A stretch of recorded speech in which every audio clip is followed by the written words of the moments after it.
Hey guys, what's up? It's me, Shantina. I'm back. Week 2. I just want to say thank you so much to everybody that likes my video, that shared my video, that just left comments. I appreciate everything, and my heart's desire is just to inspire you to get to your greatness just like I got to mine. Okay, so last week we talked about my confession of a procrastinator. I had honestly been procrastinating for such a long time, like longer than I actually want to admit. It was just too long, like for years.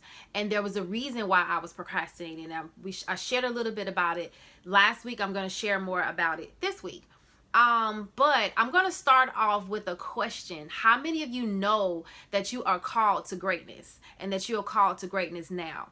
So how many of you know that you are called to do something great or greater with your life? For me, I knew I was called to greatness. I knew I was called to do something great and greater. I just wasn't operating in my full capacity, and there was a reason why. So for those of you that don't know, I'm here to assure you, reassure you, affirm, reaffirm you, however you want to say it, that you are called to greatness now. Okay? And just the simple fact that you're living, moving, breathing, just the simple fact that you're still on the right side of the dirt, you're called to do something great. This greatness, this seed was planted in you before the very foundations of the world, and it's not going anywhere. You can't pull it out. You can't stomp it out. It's there. And all we have to do is grow. Now, the next question is, what is greatness, right? What is greatness? Greatness is impact. Greatness is influence. And greatness is the aroma that you leave in the room long after you're gone. Greatness is the residue that you leave in the room long after you're gone. So my question is to you, what type of aroma, what type of residue are you leaving? And there are levels to greatness. That's point number 3. There are levels to greatness.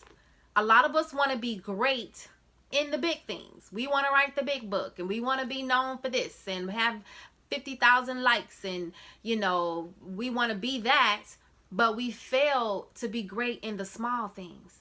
See, greatness starts with how you treat people at the gas station, at the car wash, at your job, in your home. Greatness starts there because we have the opportunity to leave an aroma everywhere we are. So is your aroma fragrant? Does it smell great, or does it smell stank?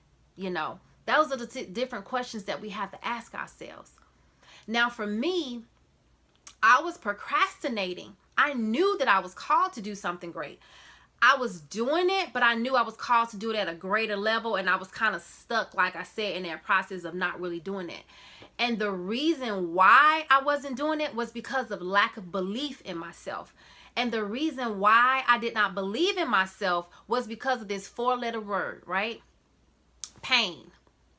How many of us have pain or are in painful or have had painful situations that has caused us to doubt the call, the purpose, our greatness that we have in our life? And we thought just because things got painful that maybe this ain't the right path. Maybe I need to reconsider. Last week we talked about the seed of greatness, right? And we're still talking about this week, that seed of greatness. Now, if you compare it to a rose seed or a flower seed, that seed starts off as a small looking seed, right? And at some point it grows to the beautiful rose or the flower that we all know and love and enjoy. But everything that's needed is already in this seed. You just can't see it, okay? This seed has to be planted. Just like there's levels of greatness, there's levels of growth in a flower. It starts off as a seed, and once it gets planted in the ground, it's called germination. Now, when I was doing my research on germination, it said that certain seeds has to go through fire in order to sprout. It also said that certain seeds has to be swallowed and go through the stomach of an animal in order to flourish. It also said that certain seeds has to be scraped, and that different seeds go through different things.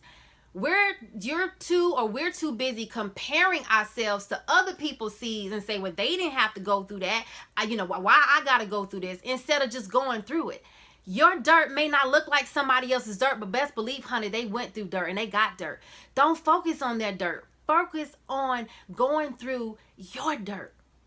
And just like certain seeds has to go through fire, that seed went through the fire and became the beautiful rose that we love and enjoy. So my gift to you today is to reassure you that yes, you are called, although your life is painful, although there may be some questions, but the simple fact that you woke up this morning means that you are called to greatness.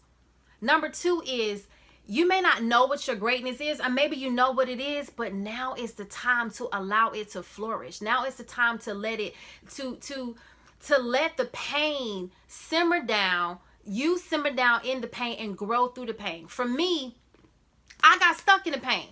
When people tell you that you called to do something great, you don't want to hear that. If somebody telling you it's painful, you're not trying to go through the pain. Some of us are stuck in the pain. You get stuck in the pain, and you sticking in the pain is hindering your growth, and you're hindering someone else's growth. Now it's time to go through that pain, to finish it all the way through, so you can get to the beautiful rose, but when you leave the room, you can leave a pleasant and sweet aroma. Now, some of our aromas are stinking bitter, they're jealous, they're envious. It's because we're not happy with ourselves, or we're questioning the things that we're going through.